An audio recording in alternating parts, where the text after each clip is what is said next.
శిష్యులతో కలుసుకుంటూ ప్రయత్నం చేశాడంటే, కానీ గతంలో జరిగినటువంటి పరిస్థితులను బట్టి, గతంలో తను జీవించినటువంటి విధానమును బట్టి వాళ్ళు ఏం చేయలేదంట, తనని చేర్చుకోలేదంట కదా.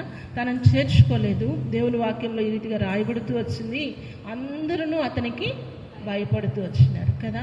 అందరూ గత జీవితాన్ని బట్టి తను ఎలాగో బ్రతుకుతూ వచ్చినాడు, క్రైస్తవులను ఎలాగో హింసిస్తూ వచ్చినాడు, క్రైస్తవులను హింసించుట తనకు ఎలాగో ప్రాణాధారముగా ఉంటూ వచ్చిందో, మరి క్రైస్తవులను హింసించుట కొరకై ఎలాగో పత్రికలు తెచ్చుకుంటూ వచ్చినాడు, ఇవన్నీ తెలిసి విని వాళ్ళు ఏం చేసినారంట, భయపడుతూ వచ్చినారు. ప్రియులరా, తన జీవితం మారిన తర్వాత కూడా, తన బ్రతుకు మారిన తర్వాత కూడా, తన గత జీవితాన్ని బట్టి అక్కడ ఉన్నటువంటి శిష్యులు తనని ఏం చేయలేకపోయినారు, అంగీకరించలేకపోతూ వచ్చినారు, చేర్చుకోలేకపోతూ వచ్చినారు. అయితే ఇప్పుడు దేవుడు ఏం చేస్తూ వచ్చినాడు, బర్నబాను వాడుకుంటూ వచ్చినాడు.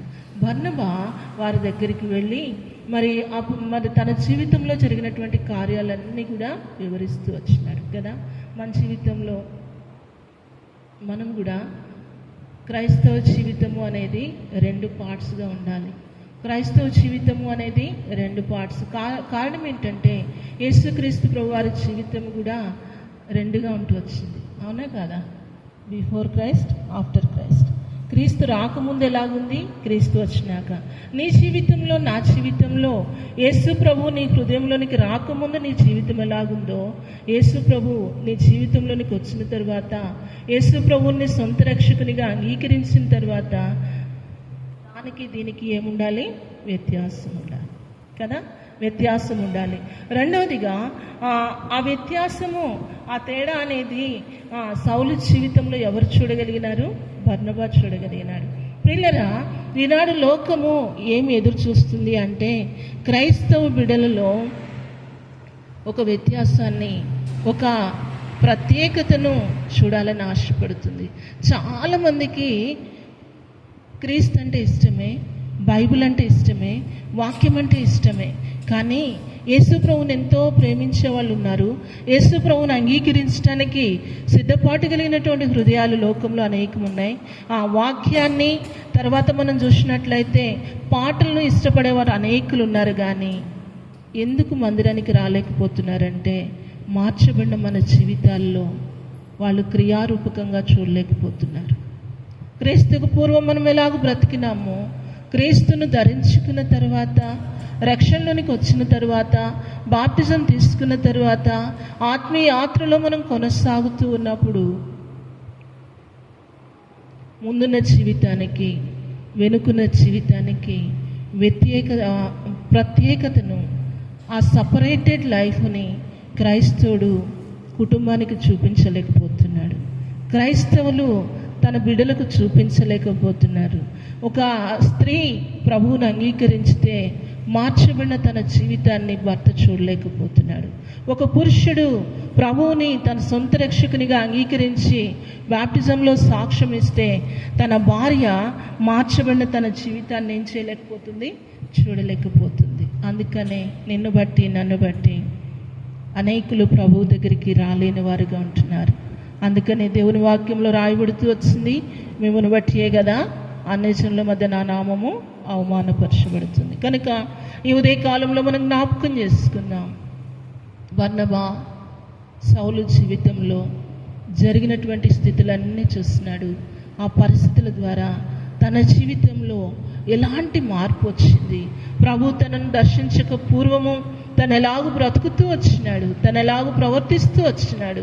ప్రభు తను దర్శించిన తరువాత, ఆకాశము నుండి ఆ ప్రకాశమానమైన వెలుగు చూసిన తరువాత, ఆ స్వరాన్ని విన్న తరువాత, ఆ వెలుగు, ఆ స్వరము తన జీవితాన్ని ఎలాగూ మార్చేసింది అనేది బర్నబా చూస్తూ వచ్చినాడు. ప్రియులరా, ఇది ఈ ఉదయ కాలంలో మనం చెప్పగలమా, ప్రభు నన్ను దర్శించిన తరువాత, రక్షించిన తరువాత, బాప్టిజంలో సాక్ష్యం ఇచ్చిన తరువాత, లేకపోతే 10 సంవత్సరాలు ఆత్మీయ యాత్రలో నేను సాగిన తరువాత, సంఘము సహవాసంలో చేర్చబడిన తరువాత నా పాత పురుషుడు చనిపోయినాడు, నేను నూతన వ్యక్తిగా చేయబడినాను, నా క్రియలు మారినవి, నా ప్రవర్తన మారినది, నా చూపులు మారినవి, నా మాటలు మారినవి, నా ప్రవర్తన మారినదని మనకు మనముగా చెప్పగలమా? ఒకవేళ అలాగ చెప్పగలిగే స్థితిలో నీవు నేను ఉంటే నిన్ను బట్టి నన్ను బట్టి ప్రభు సంతోషించేవాడు ఉంటాడు. ఒకవేళ అలాంటి సాక్ష్యము మనకి ఎవరో ఇవ్వాల్సిన అవసరం లేదు, కానీ ఒక క్రైస్తవుని గురించి 3 సాక్ష్యం ఇవ్వాలి. మొట్టమొదటిగా నా ఆత్మీయత ఏంటో, నా విశ్వాసం ఏంటో, నా ప్రార్థన ఏంటో, నా పరిచర్య ఏంటో, నా మనస్సాక్షి సాక్ష్యం ఇవ్వాలి. మొట్టమొదటి సాక్షి ఎవరు? నా మనస్సాక్షి. రెండవ సాక్షి సాతాను. మూడవది ప్రభువైన యేసుక్రీస్తు. కనుక దినదినము ఆత్మీయాత్రలో మనం సాగిపోతూ ఉన్నప్పుడు మన మనస్సాక్షి మనకు వ్యతిరేకంగా నేరారోపణ చేయని స్థితిని మనం కాపాడుకోగలుగుతున్నామా? ఒకప్పుడు నీ జీవితం ఏదైనా, నా జీవితం ఏదైనా, ఎంత ఘోర పాపినైనా క్షమించడానికి ప్రభు సిద్ధంగా ఉంటున్నాడు. కడగటానికి ఆయన రక్తము ఇంకను కూడా మనకు అందుబాటులో ఉంటున్నది. ఆయన రక్తము కడగలేని పాపం ఏదీ లేదు, ఆయన క్షమించలేని పాపం ఏదీ లేదు. కానీ ప్రియులరా, మనలో సిద్ధపాటు హృదయం లేదు. కనుక ఒకవేళ సంపూర్ణంగా ఆయన రక్తంలో మన ప్రతి పాపము కడగబడకపోతే, మన దోషములు కడగబడకపోతే, మన అతిక్రమములు తొడవబడకపోతే, మన అపరాధములు మన్నించబడకపోతే, ఆయన రక్తము ద్వారా మనం శుద్ధిపరచబడకపోతే, పరిశుద్ధులుగా నీతిమంతులుగా తీర్చబడకపోతే, ఆ ప్రభు ద్వారా నీవు కుమార్తెగా అంగీకరించబడకపోతే, నీ ద్వారా నా ద్వారా మన కుటుంబానికి కానీ, మన బిడ్డలకు కానీ, మన బంధువులకు కానీ, మనం చేరి వచ్చే సంఘానికి కానీ ఎంత మాత్రం కూడా ఉపయోగం ఉండదు. ప్రభు చేతిలో మనం ఒక నిష్ప్రయోజనమైన పాత్రలుగా మిగిలిపోతాం. కనుక అనేకులు రక్షించబడినారు. మరి ఆ దినాల్లో అపోస్తలులు దేవుని యొక్క ఆత్మచేత నింపబడి, అభిషేకించబడి, దేవుని ద్వారా అనేకమైనటువంటి తలాంతులను పొందుకొని ఎంతో బలంగా పరిచర్య చేస్తున్నటువంటి దినాలవి. కానీ కొంతమందిని గురించి మాత్రమే బైబిల్లో మనం చదువుతాం. అందరిని గురించి పరిశుద్ధాత్మ దేవుడు రాయించలేదు. నేను ఈ దినాన ఈ సిస్టర్స్ మీటింగ్లో నేను చెప్పాలనుకుంటున్నటువంటి తలంపు ఏంటంటే, ఈ తరంలో ఈ దినంలో అనేకులు రక్షణలోనికి వచ్చినారు, అనేకులు బాప్టిజంలో సాక్ష్యం ఇచ్చినారు, అనేకులు ఆరాధికులుగా ఉన్నారు, అనేకులు దేవుని స్తుతిస్తూ ఉన్నారు, అనేకులు దేవుని వెంబడిస్తున్నారు. అయితే అందరిలో నీ ఒకరివా, లేకపోతే అందరిలో నీ ఒక ప్రత్యేకమైన వ్యక్తివా? అందరిలో నీ ఒక వ్యక్తివా, లేకపోతే అందరిలో నీ ఒక ప్రత్యేకమైన వ్యక్తివా? ప్రియులరా, అందరితో పాటు నామకార్థ క్రైస్తవ జీవితంలో కొట్టుకొని పోవటానికి ప్రభు నిన్ను నన్ను వెతికి రక్షించుకోలేదు. దానికోసం ఆయన పరలోకాన్ని విడిచిపెట్టి భూలోకానికి రాలేదు. ఆయన దానికోసం ఆఖరి రక్తం బొట్టు వరకు రక్తాన్ని చిందించలేదు. కానీ ఈ ఉదయ కాలంలో నిన్ను నన్ను ఒక ప్రత్యేకమైన వ్యక్తిగా చేయాలని ప్రభు ఆశపడుతున్నాడు. సండే స్కూల్లో పాట పాడుకుంటాం కదా, ఏం పాడుకుంటాం? ప్రత్యేకమైన దానను, యేసయ్యకు ప్రత్యేకమైన దాన్ని. ఎక్కడ ప్రత్యేకమైన దాన్ని? ఈ భూమిలోనే నేను ప్రత్యేకమైన దాన్ని. ప్రభువు ఈ భూమి మీద నిన్ను ఒక ప్రత్యేకమైన వ్యక్తిగా చేయాలని ఆశపడుతున్నాడు. కారణం ఏంటో తెలుసా? ఒకే పౌలు ఉన్నాడు. బైబిల్లో ఇంకొక పౌలు ఉన్నాడా? పౌల్లాగా జీవించిన వాళ్ళు, పౌల్లాగా బ్రతికిన వాళ్ళు, పౌల్లాగా చరిత్రను ఆ రికార్డ్ బ్రేక్ చేసిన వాళ్ళు, పౌల్లాగా 3 మిషనరీ ప్రయాణాలు చేసిన వాళ్ళు, పౌల్లాగా 14 పత్రికలు రాసిన వాళ్ళు ఇంకెవరైనా ఉన్నారా? లేరు. పేతురు ఒక్కడే ఉన్నాడు. ప్రభు కొరకు పరిచర్య చేసిన వాడు, ప్రభు కొరకు మరి జీవించినటువంటి పేతురు ఒక్కడే ఉంటూ వచ్చినాడు. తర్వాత 12 మంది శిష్యులను మీరు చూసుకుంటే ఒక్కరిగానే ఉంటూ వచ్చినారు. అన్న ఒక్కతే ఉంటూ వచ్చింది, రూతు ఒక్కతే ఉంటూ వచ్చింది, ఎస్తేరు ఒక్కతే. There is no other person.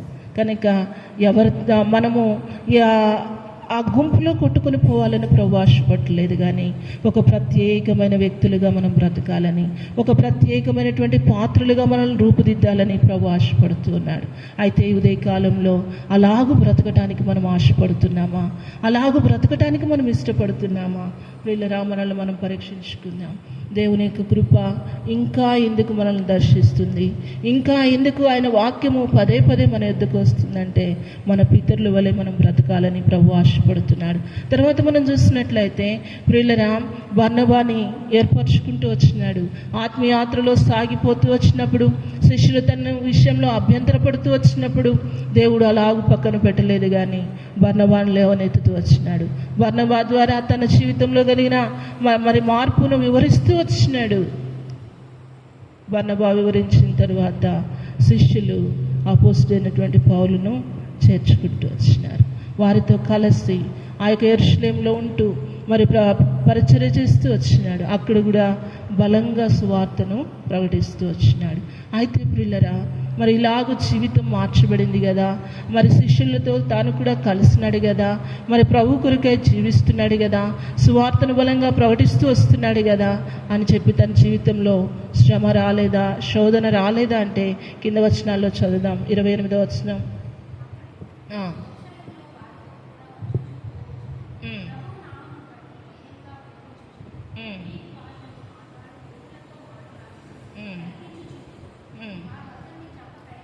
చూడండి, ఎప్పుడైతే బలమైన పరిచర్య చేస్తూ వచ్చినాడో అక్కడున్నటువంటి యెరూషలేములో ఉన్నటువంటి వాళ్ళు కూడా ఏమనుకున్నారంట, లాభం లేదు, ఇతన్ని ఏం చేయాలి, చంపాలి. పిల్లరా, అక్కడ కూడా యెరూషలేములో కూడా చంపాలి అన్నటువంటి ఆలోచన కలిగినప్పుడు అక్కడ ఏం చేస్తూ వచ్చినాడు, తన దాసుని దేవుడు ఎలాగూ తప్పించుకుంటూ వచ్చినాడు, తన దాసుని యొక్క ప్రాణమును దేవుడు ఎలాగూ కాపాడుకుంటూ వచ్చినాడు. కింద వచనంలో చదువుకుందాం.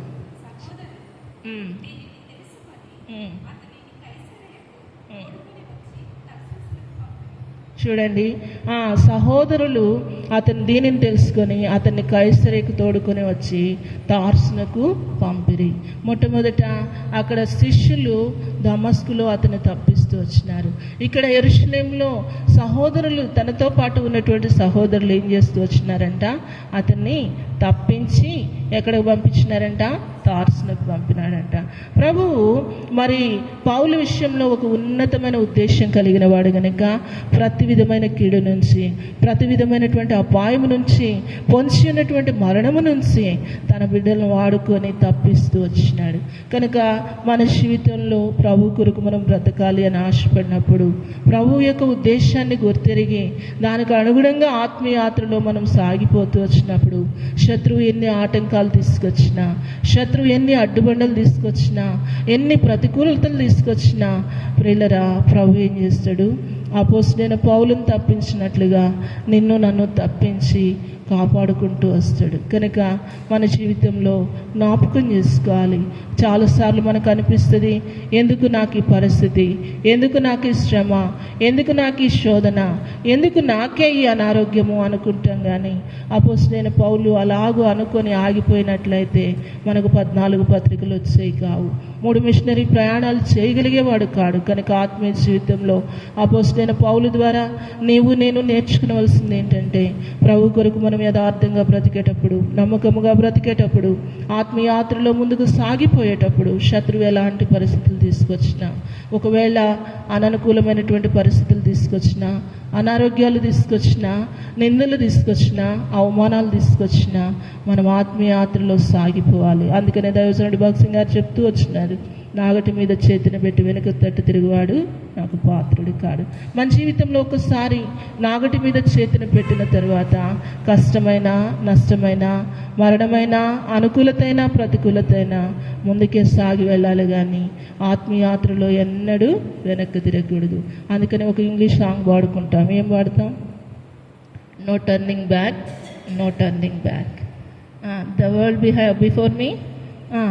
ఒకవేళ అపవాది మన యొక్క ఆత్మీయాత్రలో లోకాన్ని తెచ్చి మనం ముందు పెట్టినా, ఈ లోక ఘనతనే మనం ముందు పెట్టినా, డబ్బునే మనం ముందు పెట్టినా, పదవినే మనం ముందు పెట్టినా, దేన్ని పెట్టినా కూడా ఏం చేయాలి? వెనక్కి తిరగకూడదు. No turning back, no turning back. మనం వాటి మీద మన దృష్టిని పెట్టి, డబ్బు మీదో, మరి బంగారం మీదో, ఆస్తి మీదో, లేకపోతే పదవి మీదో, అధికారం మీదో, దేని మీదో మనం మనసు పెట్టి మన దృష్టిని నిలిపి దేవుని యొక్క ఉద్దేశము, మన జీవితంలో నిరర్థకం కాకుండానట్లు మనం ఏం చేయాలి? దృష్టి పెట్టకూడదు ప్రియులారా. కనుక అపవాది మనలను శోధించట కొరకై అనేకమైనటువంటి అస్త్రాలను వాడేవాడు ఉంటాడు.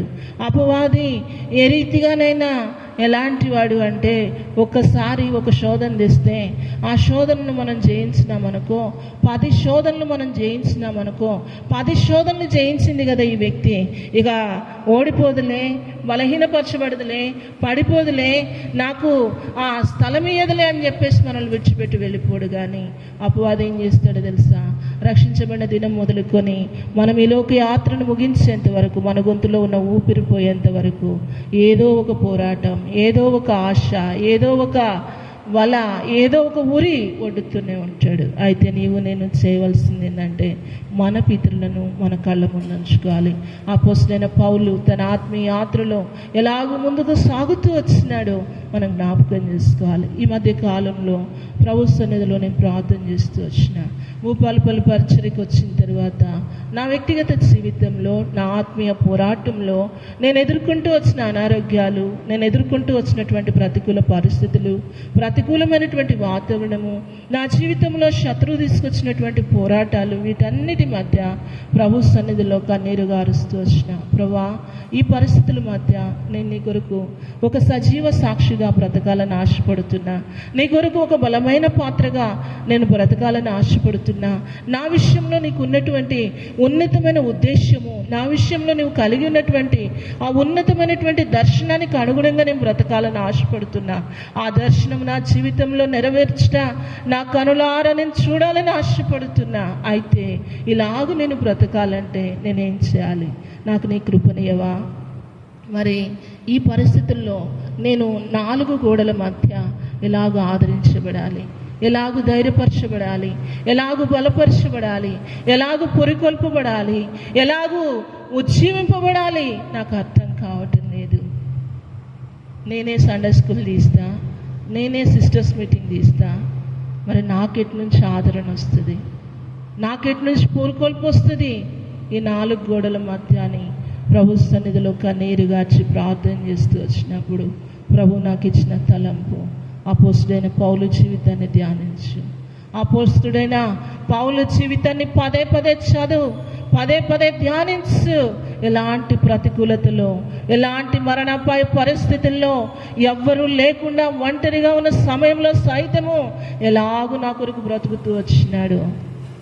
ఆ వాక్యాన్ని చదువు, దాన్ని ధ్యానించు, నీ జీవితానికి అన్వయించుకో.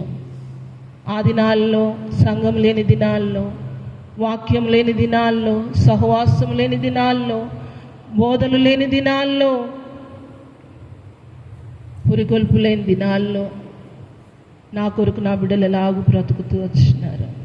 వారిని వారి జీవితంలో వచ్చిన మరి ప్రాణాపాయ పరిస్థితుల్లో, ఆటంకాల్లో, అడ్డుబండల్లో, ప్రతికూలతలో నేను ఎలాగూ కాపాడుకుంటూ వచ్చినాను నేను నీకు బోధిస్తాను. కనుక ప్రియులారా, దాన్ని బేస్ చేసుకొని సిస్టర్స్ మీటింగ్స్లో అపోస్తల కార్యములు 9వ అధ్యాయం నుంచి సిస్టర్స్ మీటింగ్ తీయడానికి నేను ఇష్టపడుతూ వచ్చిన. ఇది కారణం ఏంటో తెలుసా? మొట్టమొదట ప్రతి సిస్టర్స్ మీటింగ్కి నేను సిద్ధపడినప్పుడు, మోకరించి ప్రార్థన చేసుకున్నప్పుడు, అపోస్తలుడైన పౌలు జీవితాన్ని ధ్యానిస్తూ ఉన్నప్పుడు ఆ వాక్యం ద్వారా దేవుడు నన్ను ధైర్యపరుస్తున్నాడు, ఆ వాక్యం ద్వారా దేవుడు నన్ను బలపరుస్తున్నాడు, ఆ వాక్యం ద్వారా దేవుడు నన్ను ఉజ్జీవింపజేస్తున్నాడు, ఆ వాక్యం ద్వారా ఒక నూతనమైనటువంటి ఆశను నా హృదయంలో, నా అంతరంగంలో పుట్టిస్తూ వచ్చినాడు. అలాగూ నేను బ్రతకాలి, అలాగూ నేను పరిచర్య చేయాలి, నా ఆత్మీయ యాత్ర అలాగూ ఉండాలి. ఏదో మరికొన్ని ఎప్పుడో జీవించినటువంటి అపోస్తలుడైన పౌలు గురించి ఈనాడు మనం అందరం కూర్చొని చదువుకుంటున్నాం, వింటున్నాం. అంటే అలాగూ మనం బ్రతకగలిగితే మన వెనక తరము కూడా మన గురించి చెప్పుకుంటారు. అవునా కాదా? అవునా కాదా? ఒకవేళ అందరిలాగా కొట్టుకొని పోయింటే పౌలు గురించి ఇంతగా మనం మాట్లాడుకుంటామా? మాట్లాడుకోం. అందరితో కలిసిపోయింటే మనం మాట్లాడుకుంటామా? మాట్లాడుకోం. ఆ వ్యక్తి యొక్క జీవితం మరి పరిశుద్ధ గ్రంథమైన బైబిల్లో 66 పుస్తకాల్లో ఒక పుస్తకంలో తన జీవితాన్ని గురించి, తన అనుభవాన్ని గురించి, తన ఆత్మీయ యాత్ర ప్రయాణం అంతటిని గురించి ఏ ఒక్కటి విడిచిపెట్టకుండా మరి స్పష్టంగా పరిశుద్ధ ఆత్మదేవుడు రాయటానికి ఇష్టపడినాడంటే తన జీవితంలో దేవుని అంత గణపరిచినాడు. అందుకనే సమయలు గ్రంథంలో ఉంటుంది కదా, నన్ను గణపరచు వారిని నేను గణపరచుదును, నన్ను తృణీకరించు వారిని నన్ను తృణీకరించు వారు తృణీకారం పొందుదురు. ప్రియులారా, నీ జీవితంలో ఏ స్థితిలో ఉన్నావో, ఏ పరిస్థితిలో ఉన్నావో, ఎలాంటి స్థితిగతుల మధ్య నీ ఆత్మీయతను కొనసాగిస్తున్నావో, నీ వ్యక్తిగత పోరాటం ఏంటో, నీ కుటుంబ పోరాటం ఏంటో, లేక సంఘంలో నీ పోరాటం ఏంటో నాకు తెలియదు, కానీ మరి మన పితరులైనటువంటి వారిని మన కనుల ఎదుట మనం ఉంచుకున్నప్పుడు, పదే పదే ఆ వాక్యాన్ని మనం ధ్యానిస్తూ వచ్చినప్పుడు, వాళ్ళ యొక్క లైఫ్ హిస్టరీని మనం ధ్యానిస్తూ వచ్చినప్పుడు మన జీవితంలో ఒక నూతనమైనటువంటి ఉజ్జీవాన్ని మనం పొందుకోగలుగుతాం, ఒక పురుకొల్పును మనం పొందుకోగలుగుతాం. మనలో నుండి మనకు తెలియనటువంటి ఒక ఆశ, ఒక తృష్ణ మనలో నుంచి ప్రభు తీసుకొని వచ్చేవాడిగా ఉంటున్నాడు. కనుక జ్ఞాపకం చేసుకుందాం. అయితే పిల్లరా, అలాగూ తప్పించబడుతూ వచ్చినాడు. తర్వాత మనం చూసినట్లయితే చూడండి, కింద వచనాన్ని చదువుకుందాం.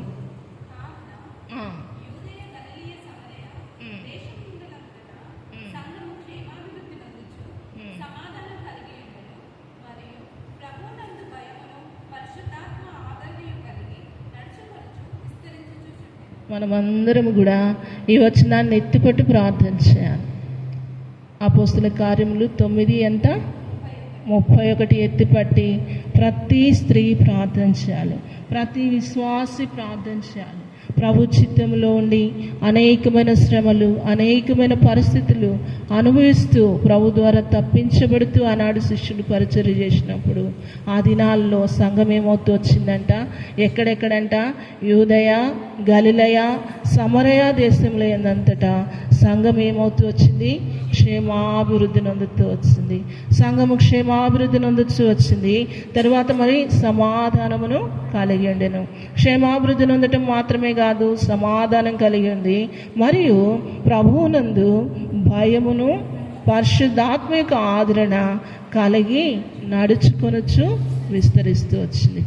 కనుక ఈ ఉదయకాలంలో సిస్టర్స్ మీటింగ్కి వచ్చిన మనము మన సంఘ విషయంలో, మన హెబ్రోను సంఘం యొక్క విషయంలో ఆనాడు ఆది అపోస్తలులు పరిచర్య చేసినప్పుడు, వారి జీవితాలు సమర్పించుకుని పరిచర్య చేసినప్పుడు, ప్రభువుకు మహిమకరమైన పరిచర్య చేసినప్పుడు ఆ దినాల్లో సంఘము ఎలాగూ క్షేమాభివృద్ధి పొందుతూ వచ్చిందో, ఆ దినాల్లో సంఘంలో ఎలాంటి నెమ్మది సమాధానం ఉంటూ వచ్చిందో, ఆ దినాల్లో సంఘము ఎలాగూ ఉంటూ వచ్చిందంట, దేవుని యొక్క భయాన్ని కలిగి పరిశుద్ధాత్మ యొక్క ఆదరణను పొందుకొని వర్తిల్లుతూ వచ్చింది. ఈనాడు మన సంఘాల్లో కొరతగా ఉన్నది ఇదే. ఈనాడు మన సంఘాల్లో కొరతగా ఉన్నది ఇదే. సంఘంలో క్షేమాభివృద్ధి మనం చూడలేకపోతున్నాం, సంఘంలో సమాధానం మనం చూడలేకపోతున్నాం, సంఘంలో దేవుని భయాన్ని మనం చూడలేకపోతున్నాం, సంఘంలో పరిశుద్ధాత్మ యొక్క ఆదరణను మనం చూడలేకపోతున్నాం.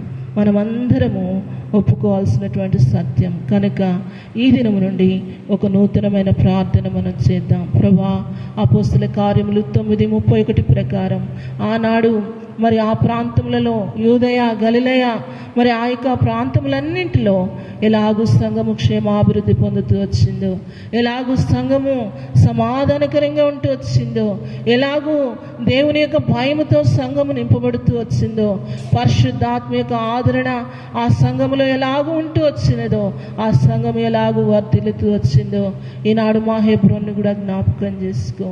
ఆనాడు ఆది అపోస్తలుల వలె మేము బ్రతకటానికి కావలసినటువంటి కృపను అనుగ్రహించు. మా సంఘము కూడా వర్ధిల్లటానికి, మా సంఘము కూడా సమాధానమును కలిగి ఉండటానికి, మా సంఘములో కూడా దేవుని యందలి భయాన్ని కలిగి ఉండటానికి, మా సంఘము కూడా పరిశుద్ధాత్మ యొక్క ఆదరణను పొందుకొని వర్ధిల్లుతూ ఉండటానికి, క్షేమాభివృద్ధిని పొందటానికి సహాయము చేయమని నేను ప్రార్థించవలసిన వారం ఉన్నాం. ప్రియులారా, అలాగూ మన జీవితాలు మార్చబడితే, అలాగూ మనం ప్రభు కొరకు ప్రయాసపడటానికి ఇష్టపడితే, ఇలాంటి ప్రార్థన మనం చేసినప్పుడు ఖచ్చితంగా మన సంఘానికి కూడా దేవుడు అలాంటి స్థితిని ఇచ్చేవాడిగా ఉంటున్నాడు. కారణం ఏంటంటే, యెహోవానైన నేను మార్పు లేని వాడిని అంటున్నాడు కదా.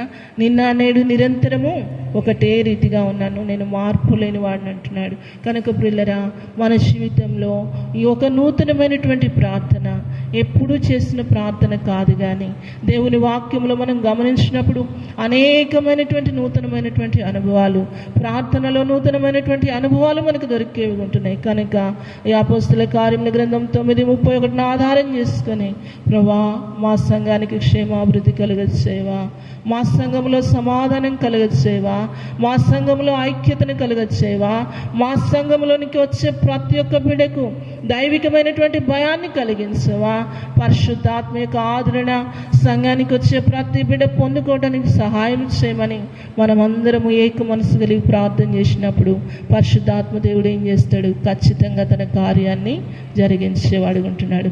అలాంటి సంఘముగా ఆరంభ దినాల్లో ఆ ప్రాంతాల్లో సంఘము ఎలాగ ఉంటూ వచ్చినదో అలాంటి సంఘముగా మన యొక్క హెబ్రోను కూడా ఉండాలని ప్రభు ఆశపడుతున్నాడు. కనుక అలాగూ ఉండాలంటే నీవు నేను ఏం చేయాలి?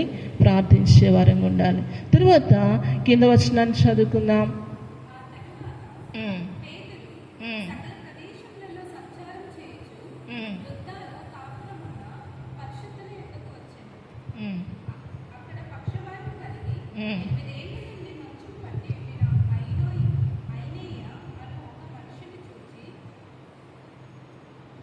చూచి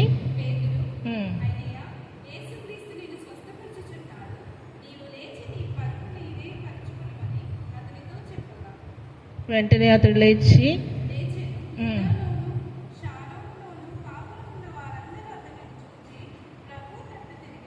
తర్వాత ఇంకొక తలంపు ఏంటి అనేది ఈరోజు సిస్టర్స్ మీటింగ్లో మనం చూసుకుంటే, పౌలును మాత్రమే కాదు, ఆ దినాల్లో ప్రతి శిష్యుడు, ప్రభు చేత ఏర్పరచబడిన ప్రతి శిష్యుడు కూడా మరి దేవుని చేతిలో బలమైన పాత్రలుగా వాడపడుతూ వచ్చినారు.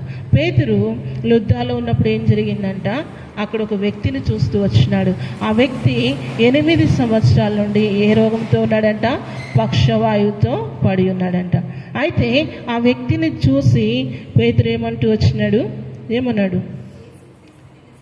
యేసుక్రీస్తు నిన్ను స్వస్థపరుచున్నాడు గనక నీవు లేచి, చూడండి అక్కడ, నీవు లేచి నీ పరుపు నీవే పరుచుకొను, లేదా నీవు లేచి నీ పరుపెత్తుకొనమని అక్కడ చెప్పినప్పుడు ఆ వ్యక్తి వెంటనే లేచినాడు.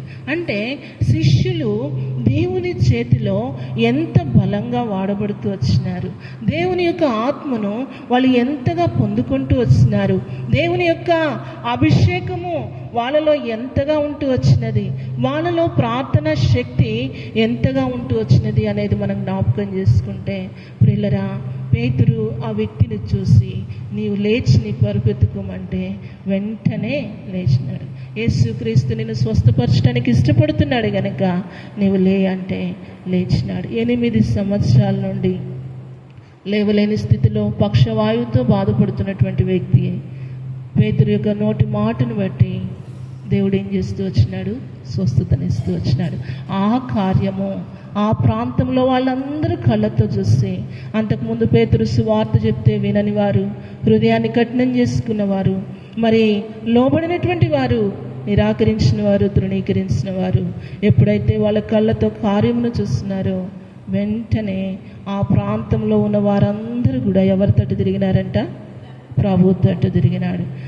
మూడవదిగా మన జీవితంలో ప్రభు ఏం ఆశపడుతున్నాడు అంటే, ప్రియులరా, లోకం ఏం ఆశపడుతుంది అంటే మన నోటి మాటలు కాదు, మన బోధలు కాదు, మన సువార్తలు కాదు, మన ప్రసంగాలు కాదు, కానీ కార్యమును చూడాలని ఆశపడుతుంది.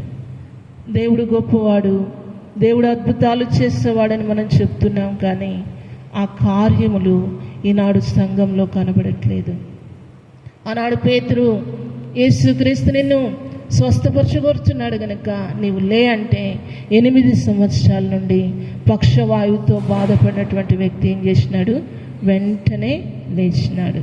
కనుక ఈనాడు మన సంఘంలో అలాంటి ప్రార్థనా శక్తి, అలాంటి పరిశుద్ధాత్మ యొక్క శక్తి, దైవజనులు అలాగూ దేవుని ఆత్మచేత నింపబడాలని దేవుడు ఆశపడుతున్నాడు. పరిచారకులు అలాంటి దేవుని యొక్క ఆత్మచేత నింపబడాలి, అలాంటి ప్రార్థనా శక్తిని కలిగి దేవునింటిలో పరిచర్య చేయాలని ఆశపడుతున్నాడు. సండే స్కూల్ టీచర్స్మైనా, సిస్టర్స్ మీటింగ్స్ తీసేవాళ్ళమైనా, ఈ దేవుని ఇంటిలో ఏ పరిచర్య చేసేవాళ్ళమైనా అలాంటి ప్రార్థనా శక్తిని కలిగి, అలాంటి ఆత్మ కడుగుదల నింపుదల కలిగి, అలాంటి అభిషేకము కలిగి మనము దేవుని ఇంటిలో పరిచర్య చేయాలని దేవుడు ఆశపడుతున్నాడు. ఎప్పుడైతే ప్రియులరా మనం ఎన్ని సంవత్సరాలు బోధించినా, మనం ఎన్ని సంవత్సరాలు సువార్త చేసినా, మనం ఎన్ని సంవత్సరాలు ఎంత ప్రార్థన చేసినా కార్యం జరగదు. కానీ ప్రజలు దేవుని యొక్క కార్యాలు వాళ్ళ కనులతో చూసినప్పుడు ఆ ప్రాంతంలో ఉన్న వారందరూ కూడా ప్రభు తట్టు తిరిగినారు. అక్కడ జరిగిన అద్భుతాన్ని చూస్తున్నారు. కారణం ఏంటంటే 8 సంవత్సరాలుగా ఆ వ్యక్తి పక్షవాయువుతో ఎలాగూ పడి ఉన్నాడో, ఎలాగూ బాధపడుతున్నాడో చుట్టుపక్కల ఉన్న వాళ్ళందరూ చూస్తున్నారు. ఇప్పుడు పేతురు వచ్చి తన నోటితో పలకగానే ఎప్పుడైతే స్వస్థత వచ్చిందో, పేతురుని వాడుకొని దేవుడు చేసినటువంటి ఆ స్వస్థత కార్యాన్ని, ఆ యొక్క ఆశ్చర్య కార్యాన్ని చూసి వాళ్ళందరూ కూడా ప్రభు తట్టు తిరుగుతూ వచ్చినాడు. ఈనాడు సంఘంలో ఉన్నటువంటి కొరత ఏంటి? ఈనాడు సంఘంలో ఎందుకు దేవుని కార్యాలు మనం చూడలేకపోతున్నామంటే ప్రార్థనారహితమైన జీవితం, ఆత్మలేని జీవితం, అభిషేకమును పోగొట్టుకున్న జీవితం. కనుక మన జీవితంలో మరలా అడుగుదాం. ఒక దైవజనుడు రాస్తూ వచ్చినాడు కదా, ప్రార్థనా శక్తి కావాలయ్యా, ప్రార్థనా శక్తి కావాలి. కనుక మరి ప్రార్థన చేస్తున్నాం కానీ ప్రార్థనలో ఏముండట్లేదు, శక్తి ఉండట్లేదు. ప్రార్థన చేస్తున్నాం కానీ శక్తిహీనమైన ప్రార్థన చేస్తున్నాం. దేవుని చేత అభిషేకించబడినాము కానీ అభిషేకం లేని వ్యక్తుల్లాగా మనం బ్రతుకుతూ ఉన్నాం. కనుక ఈ చివరి దినాల్లో మరొకసారి దేవుడు తన వాక్యం ద్వారా నిన్ను నన్ను హెచ్చరించాలని, నిన్ను నన్ను పురికొల్పాలని, నిన్ను నన్ను జీవింపచేయాలని దేవుడు ఆశపడుతున్నాడు. ప్రార్థన చేసుకుందాం. ఈ విషయంలో అందరము తప్పిపోతూ వచ్చినాం, అందరము బలహీనపరచబడుతూ వచ్చినాం.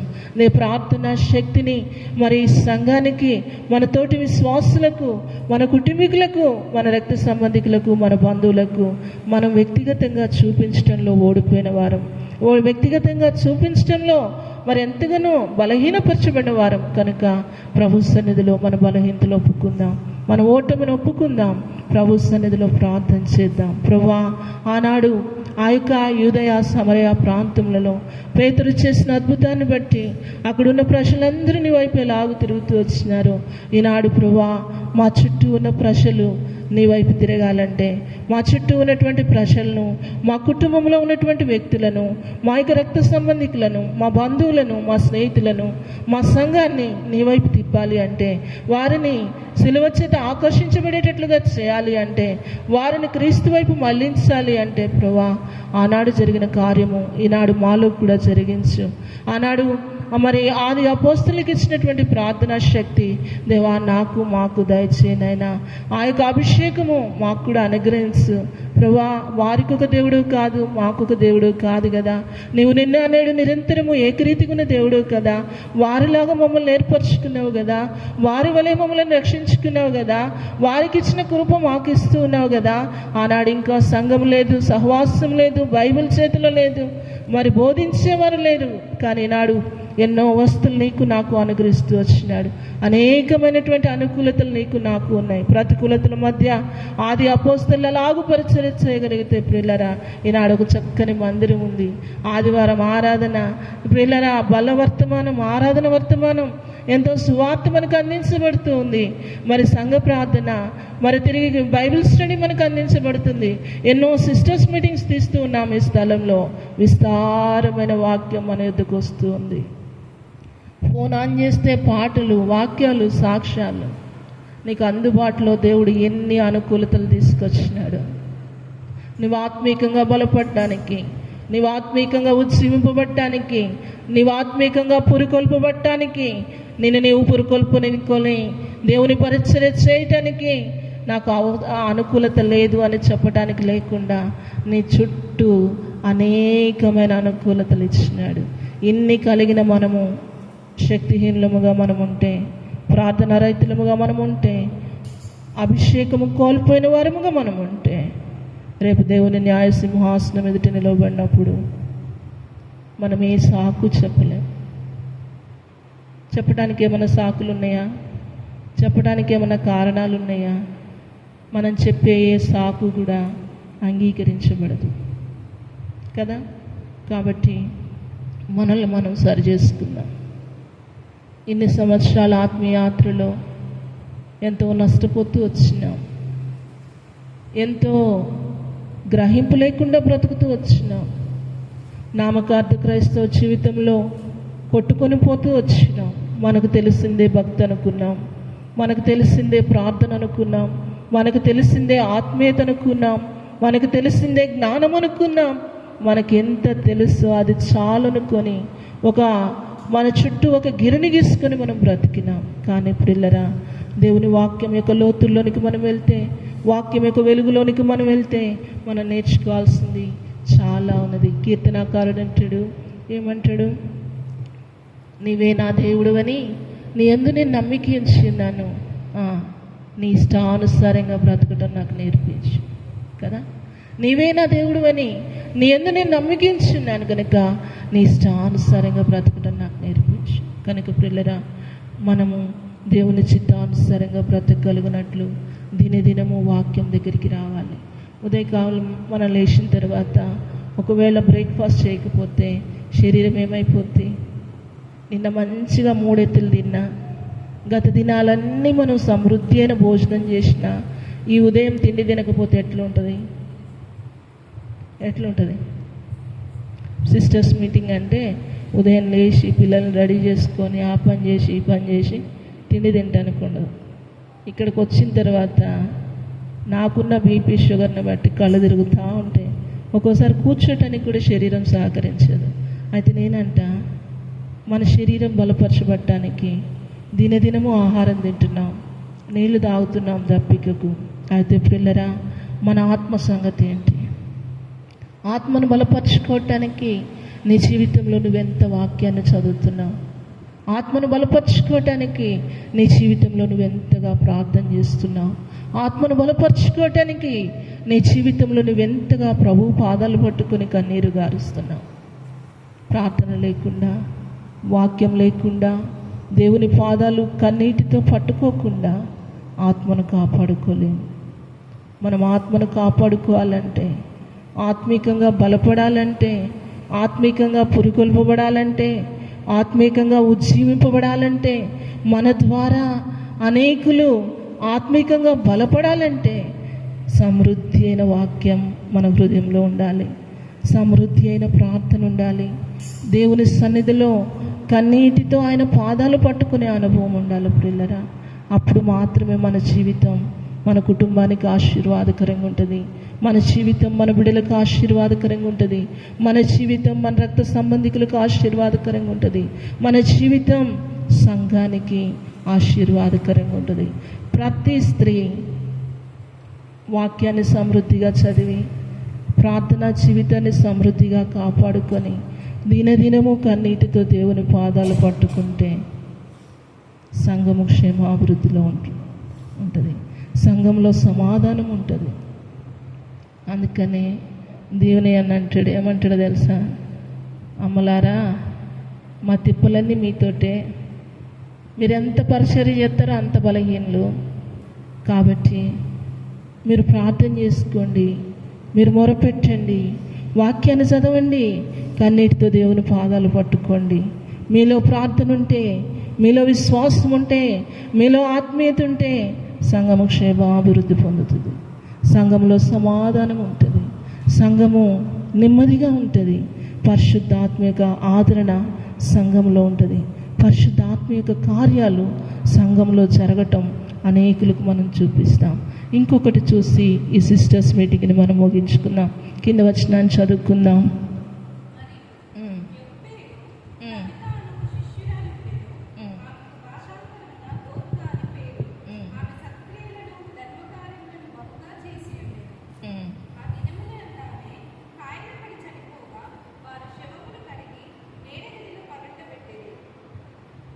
చాలు.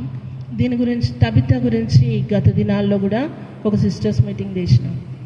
సిస్టర్స్ మీటింగ్ చేసిన తబితాలో ఉన్నటువంటి మరి కొన్ని లక్షణాలు కూడా మీకు చూపిస్తూ వచ్చిన.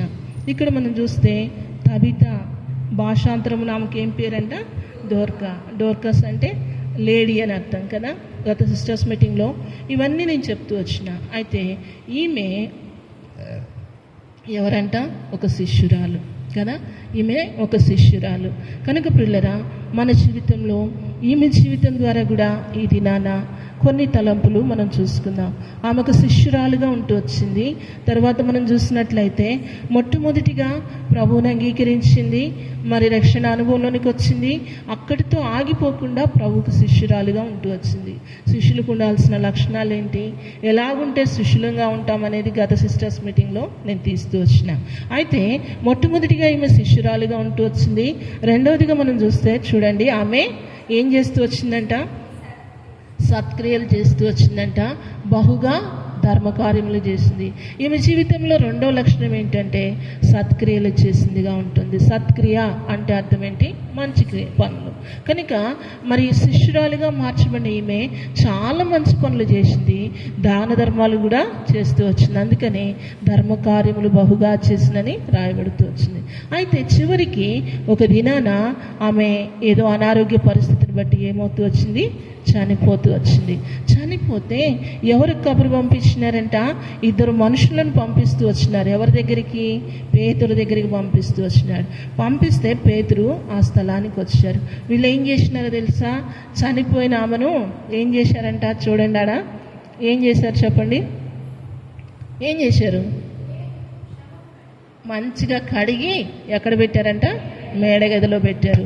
అయితే ఇప్పుడు పేతురు వచ్చినాడు. అక్కడ ఒక మాట చూసుకుందాం. పేతురు వచ్చి ఏం చేశాడు చూడండి.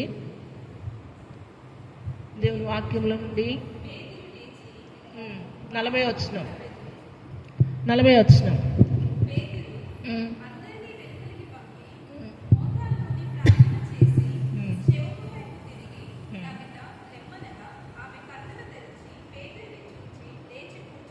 చాలు. పేతురును ఇద్దరు మనుషులను పంపించి పేతురును పిలిపించుకున్నారు. పేతురు ఆ ఇంటికి వచ్చినాడు, మేడగదిలోనికి వెళ్ళినాడు. అక్కడ పడుకోబెట్టబడిన తబితను చూసినాడు. తనతో పాటు ఉన్న వారందరినీ కూడా బయటికి పంపించి వేసి ఏం చేసినాడంట? మోకాళ్ళుని ప్రార్థన చేసి. కనుక ప్రియులారా, దేవుని సన్నిధిలో మనల్ని మనం తగ్గించుకొని మోకాళ్ళ మీదకి వచ్చినప్పుడు దేవుడు అద్భుతాలు చేసే దేవుడు ఉంటున్నాడు. మోకాళ్ళుని ప్రార్థన చేసి ఏమంటున్నాడు? ఆమె వైపు తిరిగి తబిత లెమ్మనగా వెంటనే ఆమె ఏం చేసిందంట? లేచింది కదా. ప్రార్థనకు ఉన్నటువంటి శక్తి అది. దేవుడు ఆది అపోస్తలులకు అలాంటి ప్రార్థనా శక్తిని, అలాంటి అభిషేకాన్ని ఇస్తూ వచ్చినాడు. అయితే ప్రియులారా, వాళ్ళు శిష్యులు కాబట్టి చేయగలిగినారు. నేను ఒక సామాన్యమైన వ్యక్తిని, నేను ఒక సామాన్యమైన విశ్వాసం అనుకుంటే తబిత విషయంలో రాయబడుతూ వచ్చింది ఆమె శిష్యురాలు. పురుషుల్లో ఎక్కువ మంది శిష్యులు ఉంటారు కానీ స్త్రీల్లో తక్కువ మంది ఉంటారు. కానీ ఆ ధన్యత ఎవరికి దక్కింది? తబితకి దక్కింది కదా. ఆమెకు శిష్యురాలుగా బ్రతకటం ఆ దినాల్లో తబితకి సాధ్యమైనప్పుడు ఈ దినాల్లో నీకు నాకు కూడా సాధ్యమే. ప్రభువుకు ఒక శిష్యురాలిగా మనం బ్రతికితే ప్రభు మనల్ని కూడా ఆయన చేతిలో బలమైన పాత్రగా వాడుకుంటాడు. తర్వాత మోకాళ్ళుని ప్రార్థన చేసి ఆమె వైపు తిరిగి తబిత లెమ్మంటే ఆమె లేచి కూర్చుంది. కూర్చున్న తర్వాత ఏం జరిగింది? కింద వచ్చినాను చదువుదాం.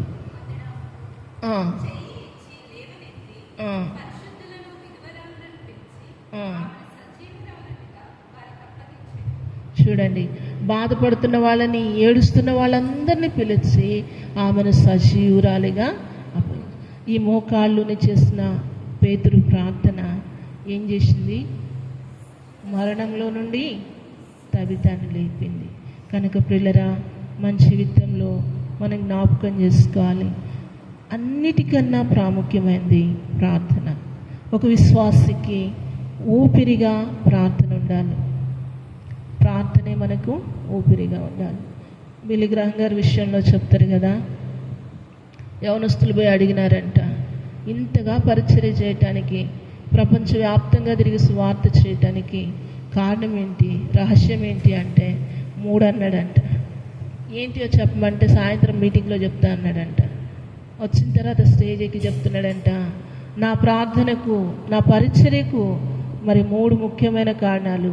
మొదటిది ప్రార్థన, రెండవది ప్రార్థన, మూడవది ప్రార్థన కదా. మొదటిది ప్రార్థన, రెండవది ప్రార్థన, మూడవది ప్రార్థన. ఒకసారి దైవజనుడు బిల్లీ గ్రహం గారు ఎక్కడ సువార్త కూడికలు పెట్టినా జనము తండోపతండాలకు వచ్చేవాళ్ళు, లక్షలాదిగా వచ్చేవాళ్ళంట. అయితే ఒకసారి ఒక ఓపెన్ గ్రౌండ్ మీటింగ్ జరుగుతూ ఉందంట. ఆ మీటింగ్లో విస్తారంగా ప్రజలు వస్తే ఆ మ్యూజిక్ సిస్టమ్ అంతా పెట్టి సాంగ్స్ పాడుతూ ఉన్నారంట. బిల్లీ గ్రహం గారు పక్కన కూర్చొని ఆ కింద ఉన్న జనాన్ని అందరినీ చూసి, అబ్బా ఎన్ని ఆత్మలు వచ్చినాయి,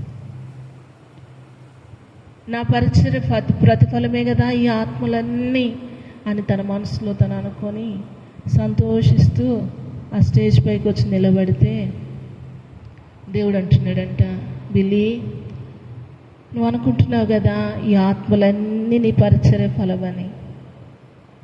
అయితే కారణం ఏందో తెలుసా? నిన్ను బట్టి కాదు, నీ బోధన బట్టి కాదు, నీ పరిచర్యను బట్టి కాదు.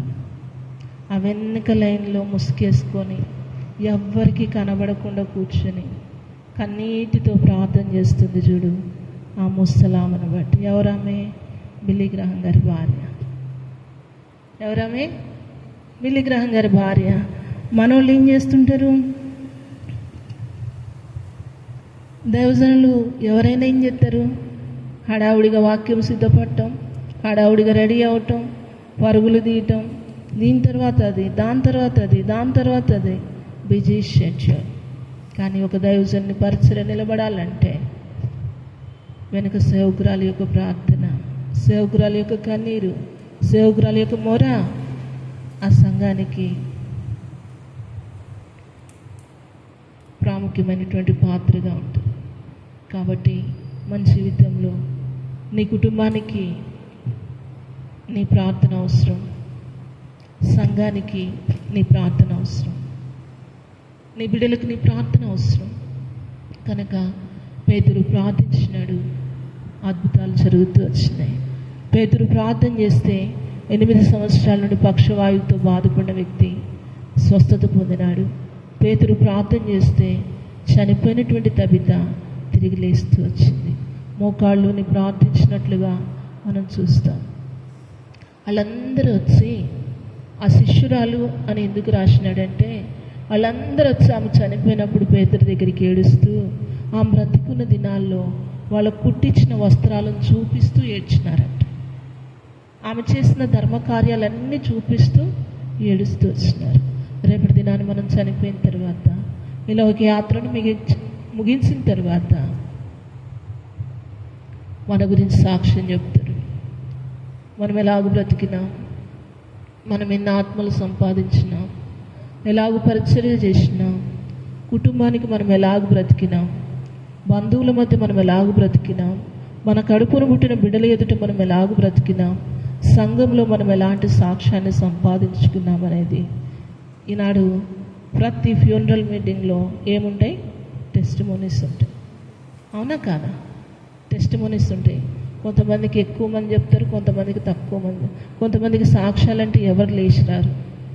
సాక్ష్యం లేని వ్యక్తికి సాక్ష్యం చచ్చిపోయాడు కదా ఈ చెప్దాంలే అంటే ఏం చెప్తాం? సాక్ష్యం ఉంటే చెప్తాం. అది న్యాయ సింహాసనం, అక్కడ పోయి అబద్ధాలు చెప్పలేం కదా కదా. మనకు సాక్ష్యం ఉంటే మనం చనిపోయినప్పుడు మన యొక్క కాఫిన్ బాక్స్ దగ్గర అనేకులు సాక్ష్యం ఇస్తారు. ఏం సాక్ష్యం ఇస్తారో తెలుసా? మన జీవితకాలం అంతా రక్షించబడిన దినం మొదలుకొని మన గొంతులో ఉన్న ఊపిరి పోయేంత వరకు ప్రభు కొరకు మనం ఎలాగూ సాక్షులుగా ఉన్నాం, ప్రభు ఎదుటి ఎలాగూ నమ్మకంగా బ్రతికినాం, ప్రభు ఎదుటి ఎలాగో ఆత్మీయతను, విశ్వాసాన్ని కాపాడుకున్నాం, ప్రార్థనా జీవితాన్ని ఎలాగూ కాపాడుకున్నాం, ఎంతమందిని దేవుని మందిరానికి నడిపించినాం, ఎంతమంది బలహీనలను మనం బలపరిచినాం, ఎంతమందికి ఆత్మీయ జీవితంలో పురుకొల్పునిచ్చినాం, ఎంతమందిని ఉజ్జీవింపజేసినాం, ఎంతమందిని మనం సమాధానపరిచినాం. సమాధానపరిచేవారు ధన్యులు కదా.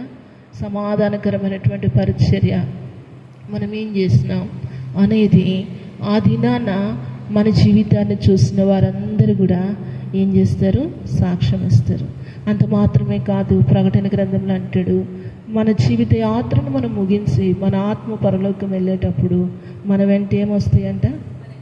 వాని క్రియలు వాని వెంట వచ్చి, ఈ జీవిత యాత్రను ముగించిన తరువాత మన క్రియలు మన వెంట వస్తాయి. కనుక ఆత్మ సంబంధమైన ఇలాంటి గ్రహింపు కలిగిన వారంగా, ఒకవేళ ఇంతవరకు ఆత్మీయాత్రలో నిర్లక్ష్యంగా, అలక్ష్యంగా, అజాగ్రత్తగా ఉన్నామేమో, నష్టపోతూ వచ్చినామేమో, ఇది నాన్న ప్రభువుకి మన హృదయాన్ని ఇద్దాం, మన జీవితాన్ని ఇద్దాం. ప్రభా, ఆది అపోస్తలులాగా నేను కూడా బ్రతకడానికి కృపని, అలాంటి ప్రార్థనా శక్తి నాకు ఈ ప్రభా, అలాంటి ప్రార్థన ఆత్మ నాకు ఈ ప్రభా. నా ద్వారా నా కుటుంబం కదిలించబడాలి, నా ద్వారా నా స్నేహితులు నీ దగ్గరికి రావాలి, నా ద్వారా అనేకమైన ఆత్మలు నీ వద్దకు నడిపించబడాలి. అలాగున అపోస్తలుడైన పౌలును నీ చేతిలో బలమైన పాత్రగా వాడుకున్నట్లు, అపోస్తలుడైన పేతురును వాడుకున్నట్లు, ఆనాడు తబిత ఎలాగూ నీ శిష్యురాలుగా ఉండగలుగుతూ వచ్చిందో, ఈ దినాల్లో ఈ హెబ్రోను సంఘంలో నీకు శిష్యురాలుగా నేను ఉండటానికి నాకు సహాయం చేయి. నా ద్వారా నీ కార్యము జరగటానికి సహాయం చేయి. అనేకులకు సమాధానకరమైన వ్యక్తిగా, సమాధానపరిచే వ్యక్తిగా నేను ఉండటానికి సహాయం చేయి. నా క్రియలను నేను కాపాడుకోవటానికి అంతం వరకు నమ్మకస్తురాలుగా ఉండటానికి సహాయం చేయమంటే ఖచ్చితంగా ప్రభువు నీకు నాకు సహాయం చేస్తాడు. అలాంటి కృపదేవుడు నీకు నాకు అనుగ్రహించినట్లుగా కొంత సమయం ప్రార్థనలో గడుపుదాం. మోకరించండి, ప్రార్థన చేసుకుందాం. విన్న వాక్యానుసారంగా మన జీవితాలు ప్రభువుకు అప్పగించుకుంటూ కొంత సమయము ప్రార్థనలో గడుపుదాం. మోకరించండి, ప్రార్థన.